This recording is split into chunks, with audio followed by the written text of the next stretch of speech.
wabarakatuh. Halo rekan politik. Perkenalkan, aku Sabina Nur Azwaninda selaku Ketua Himpunan Mahasiswa Ilmu Politik FISIP UINSA Surabaya. Dan saya Deni Camdani selaku Wakahima dari Himapol FISIP UIN Sunan Ampel Surabaya. Jadi di sini kami akan melakukan Q&A di Himapol. Jadi pertanyaan ini tuh adalah pertanyaan-pertanyaan yang sudah kalian ajukan di box question yang sudah ada di snapgram dari Himapol FISIP UINSA. Stay tune ya. Pertanyaan pertama, KRS itu berubah setiap semester atau gimana sih, Kak? Oke, jadi menjawab pertanyaan pertama, KRS itu berubah setiap semester atau gimana sih Kak? Iya ya rekan-rekan, jadi KRS akan berubah setiap semesternya tergantung dari mata kuliah apa dan berapa jumlah SKS yang kalian ambil. Betul, sistem KRS sendiri itu sebenarnya setiap semester kita mengalaminya beda-beda. Jadi kalau di semester awal itu biasanya dipaketkan. Maksud dari KRS paketan ini tuh kayak dosen itu sudah memprogram apa aja mata kuliah di semester tersebut. Jadi kalian nggak perlu milihin lagi mata kuliahnya. Tapi kalau di kemarin kita di semester 3 ya? Iya. 3 itu kita milih sendiri. Jadi kayak mata kuliahnya tepat semester itu apa aja. Jadi kita milihin sendiri yang sesuai dengan SKS yang sudah ditentukan. Begitu. Pertanyaan kedua, tips memanage waktu antara organisasi dan kuliah dong, Kak.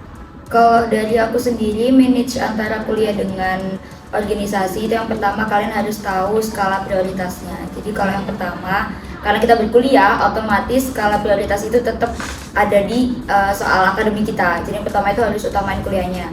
Baru nanti setelah itu kalian bisa fokus ke organisasi kalian. Kayak tugas, kayak gitu-gitu tetap harus, nggak boleh ditinggalin. Jadi kalau aku biasanya kalau kita udah di ruang kelas, kita ngomongin akademik, sebisa mungkin kita tuh fokus di mata kuliah itu. Kita tunjukin keaktifan kita di sana. Tugas-tugas juga sebisa mungkin kita cicil ya, meskipun deadline-nya itu agak lama atau mepet-mepet gitu, tetap harus diselesaikan. Jadi itu sih tentunya skala prioritas. Ya, sepakat.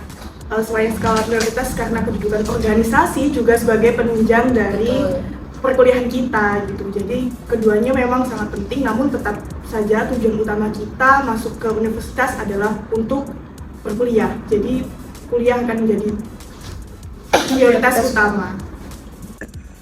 Pertanyaan ketiga, enaknya kalau di semester awal itu IPK dibagusin atau seadanya aja sih, Kak?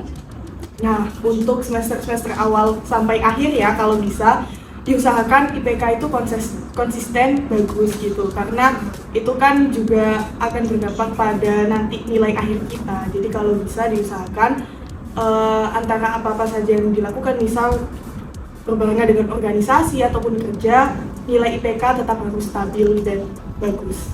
Jadi kalau saranku juga sih IPK itu harus dikejar justru malah di semester awal. Iya. Karena di semester awal kan kayak mata kuliahnya itu masih dasar-dasar ya. Jadi kayak bisa dibilang tingkat kesulitannya itu masih di bawah lah. Jadi kayak sebisa mungkin tuh dikejarnya tuh di awal, karena nanti kalau udah di semester akhir tuh kayak lebih sulit dan tinggal nutupin nilai-nilai bawahnya aja. Jadi kalau misalkan nilai di awal semesternya udah bagus kan, seenggaknya kita tuh di akhir tuh udah nggak ngoyo banget gitu. Jadi saranku sih dikejar IPK-nya tuh emang dari semester awal.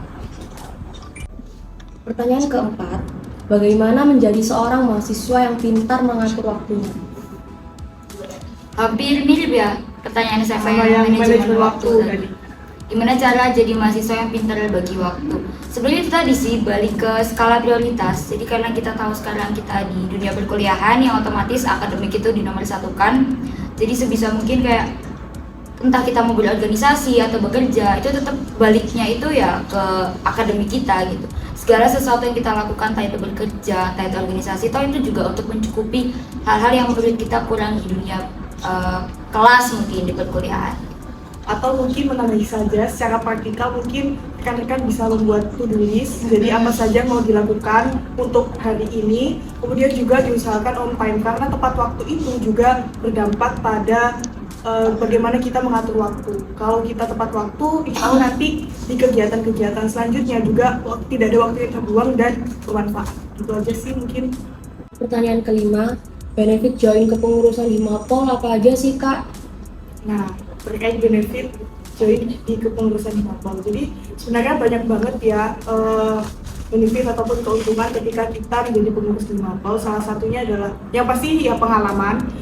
Salah satunya yang mungkin kita bisa dapat adalah bagaimana cara kita bernegosiasi ataupun tawar-menawar dengan individu lain gitu. Nah, itu banyak terjadi apalagi di kegiatan-kegiatan ataupun program kerja di Himapol. Contohnya ketika kita bekerja sama dengan instansi lain seperti di Himapol ada kegiatan pengabdian masyarakat yang bekerja sama dengan KPU dan Bawaslu serta dinas-dinas. Nah, di sana kita akan menambah pengetahuan ataupun skill kita bagaimana kita bernegosiasi, menawarkan dan bekerja sama dengan instansi lain. Terus juga menyambung jawaban dari rekan Sabita tadi soal pengalaman di makan juga pasti ada program kerja yang kita lakukan kan dengan berbagai kegiatan di situ. Nah, kalian tuh juga bisa upgrade soft skill kalian, hard skill kalian, tak kalian melatih sebagai seorang pemimpin atau biasanya ketua pelaksana, itu kalian bisa tahu bagaimana memanage para anggota kayak gitu-gitu. Jadi kayak apa ya, soft skill, hard skill kayak gitu tuh sebenarnya tuh dibutuhin banget untuk di dunia kerja nanti, dan itu bisa kalian dapetin pengalaman langsung itu tuh kayak join organisasi, salah satunya di organisasi Himapol Fisip Wings. Pertanyaan keenam, jika terlambat masuk kelas, apakah ada toleransi, Kak? Kalau untuk toleransi ketika ada keterlambatan di kelas itu sebenarnya kesepakatan antara mahasiswa dengan dosen mata kuliah masing-masing. Jadi biasanya kan kalau di awal semester gini, itu kan cuma perkenalan kan antara dosen dengan mahasiswa. Nah, di situ tuh biasanya juga disampaikan kontrak belajar, rencana belajar selama 1 semester ke depan. Nah, di kontrak belajar itu biasanya mahasiswa dan dosen itu saling sepakat kalau misalkan ada tolerir keterlambatan, misalkan 15 menit masih dibolehin masuk kelas, atau ada dosen yang kayak kalau kalian udah telat 15 menit kalian nggak bisa masuk kelas saya dan otomatis absen kalian saya tulis kosong kayak gitu. Jadi memang kontrak belajar itu harus benar-benar disepakati dan benar-benar dipikirin antara mahasiswa dengan dosen kayak gitu. Iya, kurang lebih seperti itu sih. Kalau soal keterlambatan waktu untuk masuk kelas, kami kira di semua kelas sama saja, tergantung dari kontrak belajar antara mahasiswa dan dosen. Pertanyaan ketujuh, gimana sih agar seimbang antara temenan sama ngejar akademik di perkuliahan? Nah, pertanyaan yang bagus ya. Sebenarnya kalian harus pintar-pintar mencari teman di perkuliahan yang sama-sama memiliki tujuan yang sama dengan kalian. Misal tujuan kalian adalah untuk memiliki akademik yang bagus ataupun nilai IPK yang bagus, maka cari teman-teman yang memiliki tujuan yang sama. Jadi nanti kalian akan terbawa, kemudian juga punya teman, jadi semangat untuk melakukan sesuatu gitu sih kalau dari aku. Bener sih, sepakat banget kalau itu. Dan ini pertanyaan bagus banget sih, kayak banyak kan teman-teman tuh yang ngira kayak di kuliah tuh circle-circlean, terus banyak teman-teman tuh yang bikin makin gak semangat belajar. Jadi emang pertemanan di lingkungan perkuliahan itu sangat mempengaruhi gimana akademik kalian ke depan. Jadi benar-benar harus cari teman-teman yang saling support, saling benar-benar aktif buat mengingatkan tugas-tugas kuliah kayak gitu. Jadi main oke, tugas juga lancar. Pertanyaan ke-8, gimana caranya biar kayak mas-mas yang pegang kamera atau bagian dokumentasi lainnya?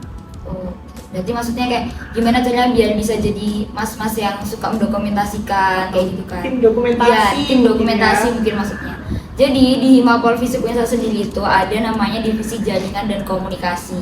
Nah, di sana itu tuh tempatnya teman-teman yang memang minat terhadap segala bentuk kayak foto, video, publikasi, itu kalian bisa banget join di Himapol dengan divisi jaringan komunikasi itu. Gitu. Selain teman-teman yang tertarik untuk fotografi ataupun dokumentasi, juga barangkali di antara rekan-rekan ada yang memiliki kemampuan desain grafis. Nah, itu bisa banget untuk gabung di divisi jaringan dan komunikasi dalam kepengurusan Himapol Fisip Unesa. Masuk pertanyaan ke-9, hari pertama masuk perkuliahan gimana rasanya, bikin gabut apa menyenangkan? Wah, menarik ini. Hari pertama masuk kuliah tentunya pasti menyenangkan ya, karena akhirnya setelah libur sekian lama bisa bertemu dengan teman-teman kembali, kemudian juga merasa punya semangat yang baru untuk berkuliah gitu, jadi masih semangatnya gitu kalau masih awal masuk perkuliahan gitu kan. Dan semoga semangatnya akan terjaga sampai akhir nanti semester sih.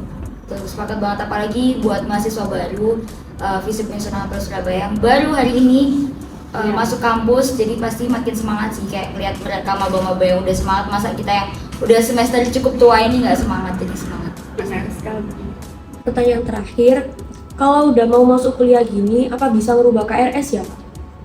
Kalau udah mau masuk kuliah ya, kalau setauku kalau misalkan KRS itu udah paket seperti yang dijelasin di pertanyaan awal tadi, itu nggak bisa. Jadi karena paket itu kan benar-benar udah dari sistem akademik ya, yang milihin matkul-matkul itu, kelas-kelasnya juga. Nah, tapi kalau misalkan kita milih sendiri, yang sistemnya kita pilih sendiri itu sebenarnya masih bisa selagi KRS itu belum divalidasi oleh dosen pembimbing. Dan pastikan, ini yang perlu jadi catatan penting juga, ketika kalian mau ubah KRS, kalian mau ubah kelas kan, biasanya teman-teman tuh ubah kelas kan, nggak mungkin ubah matkul, karena matkul itu kan sudah ditentukan mana yang tepat di semester itu pastiin dulu kelas yang kalian tuju itu masih ada kuotanya atau enggak. Jadi jangan tiba-tiba kalian udah ngapus matkul yang lama terus kalian mau pilih matkul di kelas itu tapi ternyata udah full. Nah, itu yang bahaya. Jadi itu sih jawabannya. Gitu. Jadi kalau ketika KRS sudah divalidasi oleh dosen wali, itu artinya KRS kalian telah disetujui dan nama kalian akan muncul di absennya. Jadi kalau sudah divalidasi tidak bisa dirubah kecuali menghubungi ataupun konfirmasi ke dosen wali yang bersangkutan. Gitu. Terima kasih kepada rekan-rekan yang sudah bertanya. Sampai jumpa di video-video kita selanjutnya dan semangat juga buat kalian yang baru mulai perkuliahannya. Semangat!